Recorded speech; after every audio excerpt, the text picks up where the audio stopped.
You're listening to Achtung Millwall, broadcasting from the beautiful South Birmingham. Accept no substitute. Hello dear listeners, welcome to Achtung Millwall. My name is Nick Hart and this is another one of our coronavirus enforced random editions from the past. I so love. I don't know if you love them, I love them. And this one that we're looking at today, this fixture, generated by the random.org number generator, which threw up the number 1902, so 1902. And we're looking back to a fixture played on the 15th of February 1902. Coincidentally, this is weird. Look, QPR 0, Millwall Athletic 2, played on the 15th of February 1902, as we've said. This was a Southern League fixture played at QPR's then ground at Latimer Road, which is, I've had to do some research on where Latimer Road. I actually don't know that part of West London terribly well, listeners. I will confess to you, but I found an QPR, an R's history site, as they call it. They've moved many times in their history. They're finally settling on Loftus Road in the end, but even from Loftus Road, they've moved to White City, I think, on a couple of occasions, trying to expand their club. But certainly prior to taking occupation of Loftus Road, the Kyan Prince Foundation Stadium, as it's now called, in 1901, they were playing at a location somewhere off of Latimer Road junction with St Quintin Avenue. Now, as I say, I've had to look that up on Google because I don't know that part of London very well. I know the major parts of it, the main routes through it, but like any good South East London boy, get me northwest or west and I'm a little bit lost. The location is at best listed as somewhere off of the junction of those two roads, near enough to a pub called the Latimer Arms, which is where Queen's Park Rangers would change before making their way to the pitch, which was nearby. When you look at it now, it looks like a fairly regular London Victorian street of what would have been fairly substantial houses back in their times.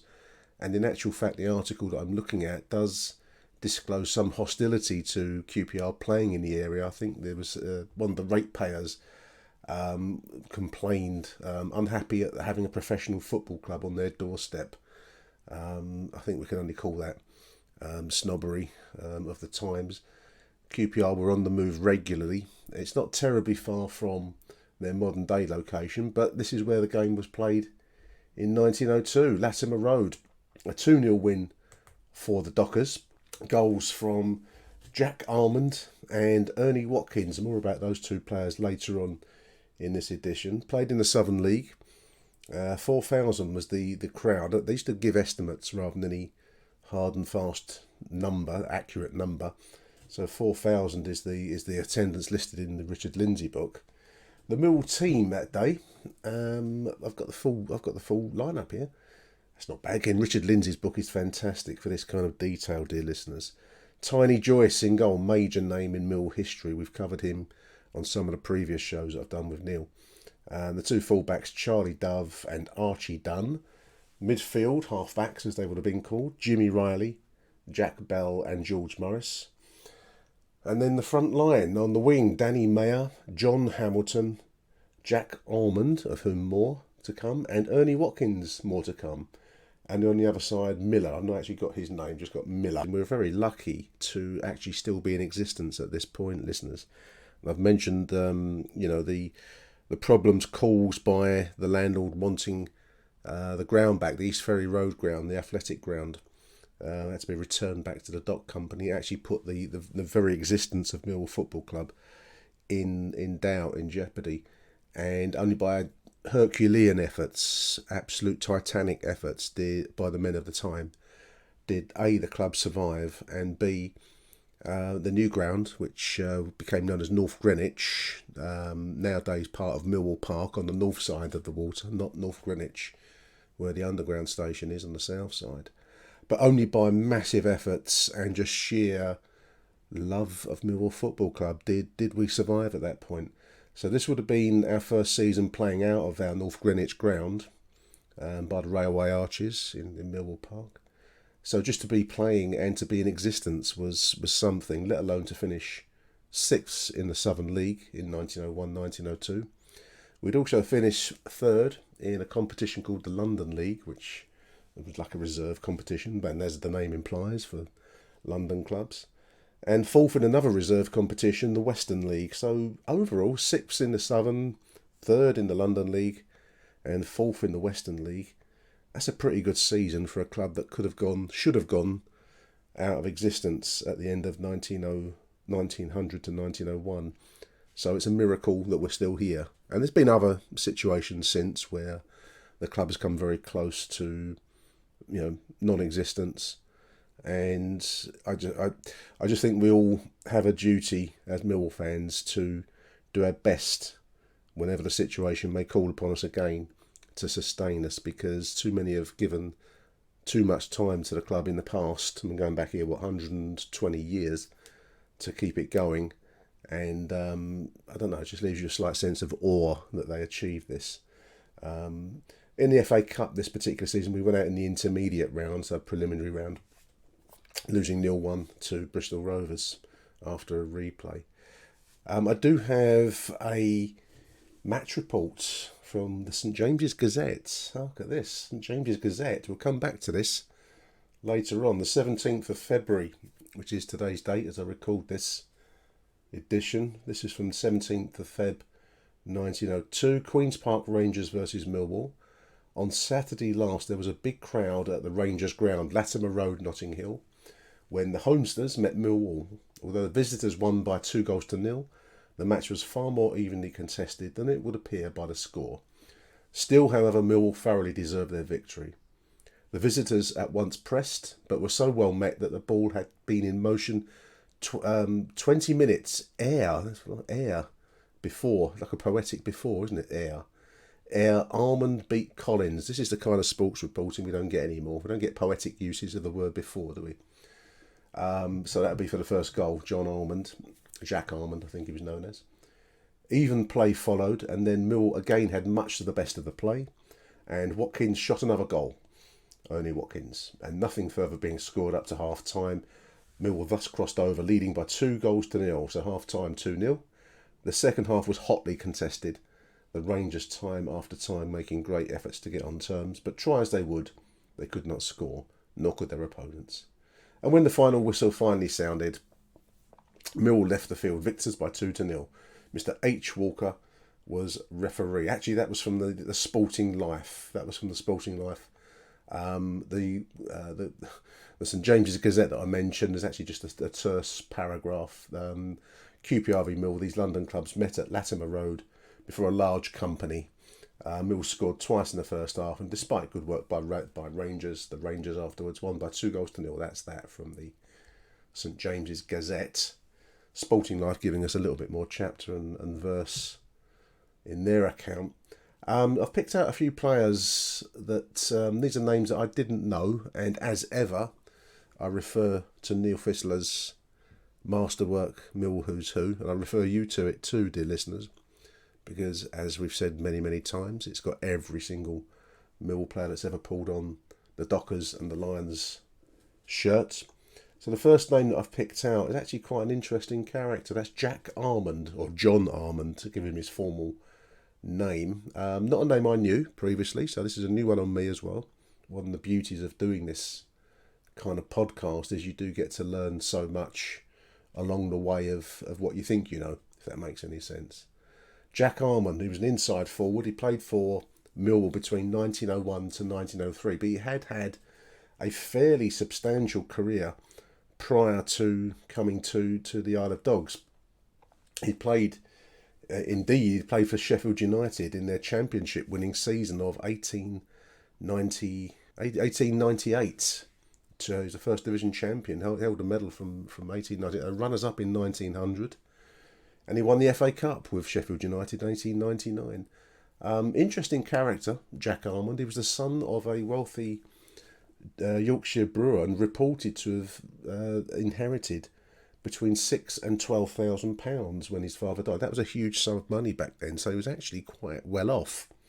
And as the Who's Who biography puts it, he played for the love of the game. He didn't need the money. He was not playing for your conventional professional reasons. He inherited a fortune and played for love. And as I say here, winning the FA Cup in 1899 in a 4-1 victory over Derby County, as well as being a First Division champion. He played for us for 2 years. He would go on to other clubs, Bradford City, Doncaster Rovers, and then Doncaster Great Northern Railway Locomotives. That's a great name that must be their work side or something. He quit football to run a pub in Gainford in County Durham. And later in life became a publican in Leeds, ran a hotel in Bangor, and as we've already mentioned, worked in the Doncaster Locomotive Works. I found a picture of him. I will put that out it's in his Sheffield United striped red and white shirt. But I just think it's fantastic to be able to mention these names from the past. Jack Armand, scorer of this goal, the first goal in this win over QPR 120 years ago. Second player that I've picked out, Alfred Ernest Watkins, Ernie Watkins, who was an outside left winger. Born in Wales. I'm not even going to pronounce this name, Carno Llanog. I've probably done no justice to that at all. He born in 1878, passed away in Barking in 1957. Played for Millwall after various clubs, Caerwys, Oswestry, Leicester, Aston Villa, Grimsby, Millwall Athletic in August 1901. It was part of a large recruitment drive that the club had to undertake, because when we nearly went out of business, many of the professionals left the club. The working men had to go on and get other clubs. And when it turned out the club had survived by the skin of its teeth, there was a very speedy and fast recruitment process, which included Ernie Watkins. He would actually leave us in 1906 to go on to Southend United. He's the eldest of 6 brothers, and as Who's Who puts it here, they relied more on skill than on brawn. So I'm going to guess he's a fairly light player but skillful. Made his name with Leicester Foss. That's Leicester City nowadays. That's their old name.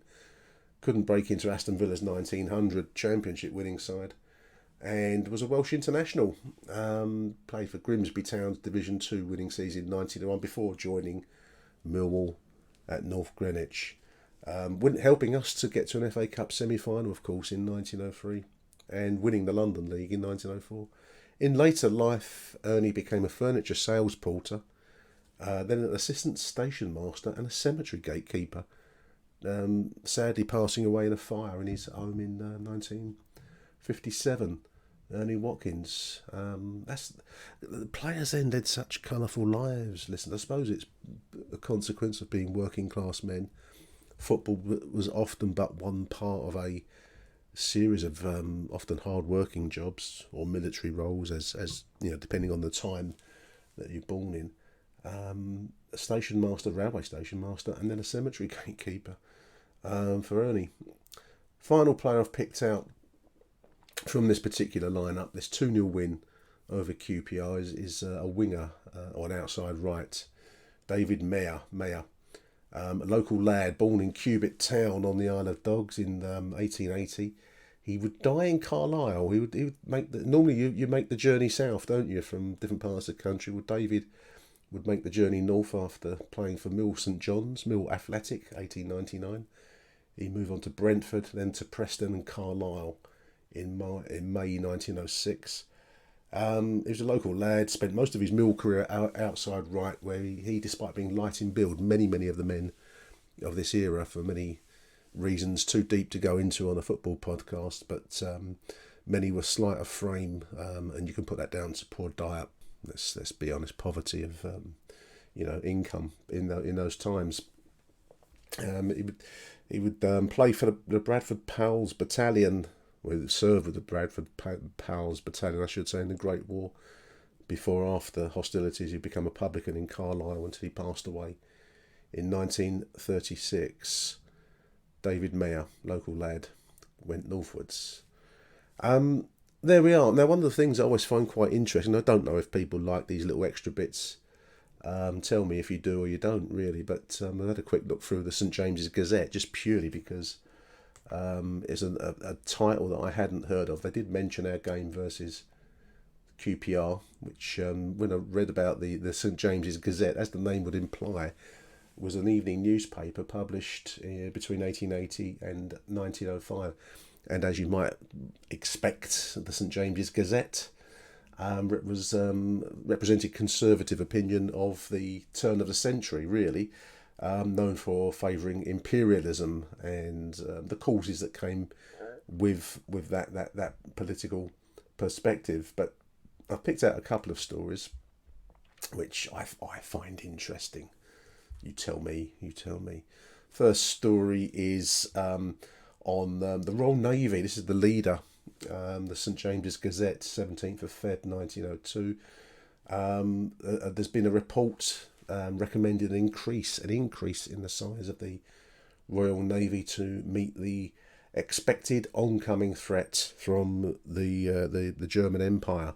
So 1902, we've got another 12 years to go yet before the outbreak of the First World War, and this Lord Selborne's report recommends an increase in defence spending, £380,000, which would have been in the, well, I don't know how many millions now in modern values. Recommending an increase to 5 battleships, more than what we have at the moment. And the reason for that is cited as the German naval activity. Germany was, of course, intent on building up its naval forces to try to match those of the British, which at the time was the largest naval force in the world. That would be tested in 1916 at the Battle of Jutland, which would have mixed results on the day. I think it was an overnight battle, daytime and overnight for the Royal Navy. Mixed results in a sense, though the German fleet retired having possibly the slight better of it on the day, but long term they never ever returned to the fray to test it a second time.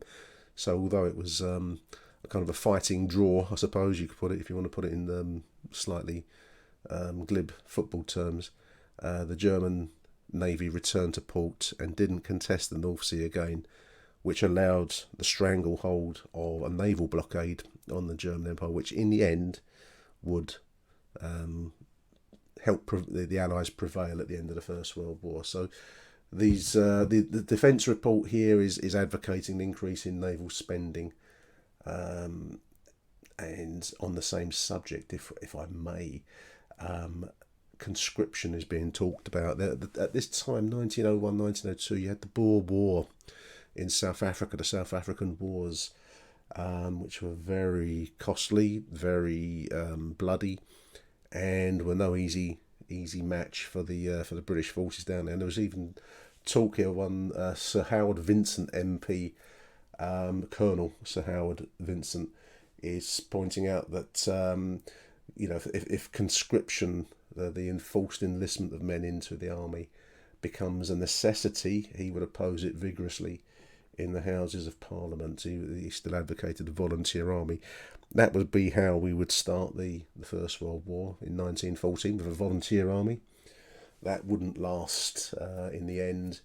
The demands of modern industrial warfare would require conscription, which would come in from, I believe, 1916 onwards. But certainly Sir Howard Vincent MP would oppose it with all of his might, as he puts it here in this little piece in the St James's Gazette.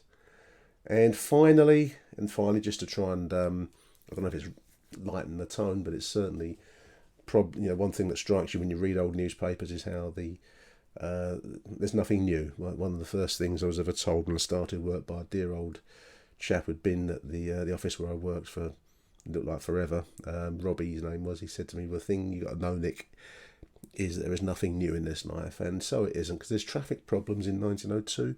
One of the tyrannies of London life, in actual fact, according to the St James's Gazette. The locomotion problem around the city, stoppages in Cheapside, Strand, Piccadilly and Tottenham Court Road, representing a loss to the city, they say, of tens of thousands of pounds per week.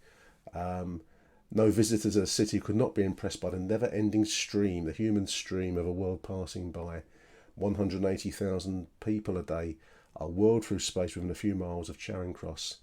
And they basically, London then, London now, was clogged. And as my dear old mate Robbie told me back then in 1977, there is nothing new in this life, Nicky. There you go. I'm hoping that you enjoyed these little pieces.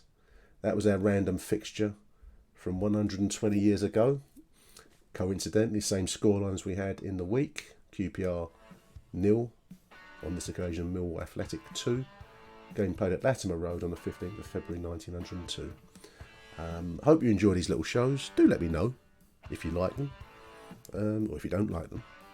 And, it's always good to hear from you. So until the next edition, which will probably be over the weekend now, in the aftermath of the Blackburn away fixture. Until then, dear listeners, thank you for listening. Thanks for all the support. And it's Arrivederci Millwall. Bye for now. Thank you for listening to Achtung Millwall. If you enjoyed the show, please head over to Apple Podcasts and leave us a cheeky little review. Arrivederci Millwall. Till next time. Who do you want to watch?